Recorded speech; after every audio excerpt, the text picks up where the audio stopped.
Assalamualaikum warahmatullahi wabarakatuh dan salam sejahtera.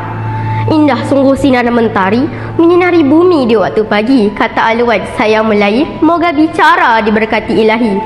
Nama saya Nurul Dahlia Syamimi binti Aziz. Saya merupakan pelajar dari Sekolah Menengah Kebangsaan Seri Gading dengan kod sekolah JEA 0018.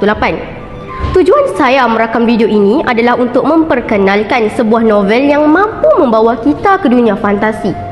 Novel tersebut berjudul Utusan dari Eldesa.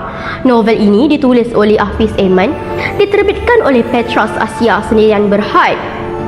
Jumlah muka surat novel ini ialah sebanyak 309 helaian, 54 bab. Utusan dari Eldesa adalah sebuah novel yang berkisah tentang dunia di mana manusia dan roh hidup bersama tetapi tidak berkongsi alam yang sama. Cerita ini melibatkan sekumpulan manusia terpilih yang membuat pemeterian dengan roh-roh untuk menjaga keamanan antara kedua-dua entiti. Watak utama Fine, seorang pendatang miskin bertemu dengan Umal, seorang lelaki tua yang memeterai roh dan terlibat dalam pencarian penceroboh misteri di Kardin.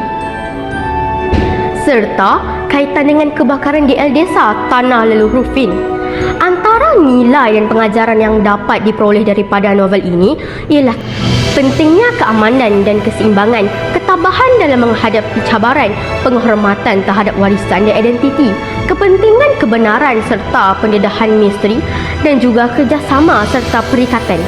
Kesimpulannya, novel ini mengangkat tentang tema perjuangan yang penuh dengan cabaran namun tetap disulami nilai harapan, persahabatan dan keberanian.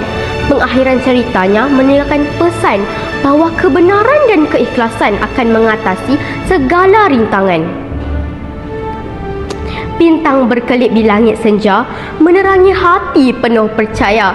Video berakhir di sini saja. Semoga harapan menjadi nyata. Sekian, wabillahi taufiq wal hidayah. Wassalamualaikum warahmatullahi wabarakatuh.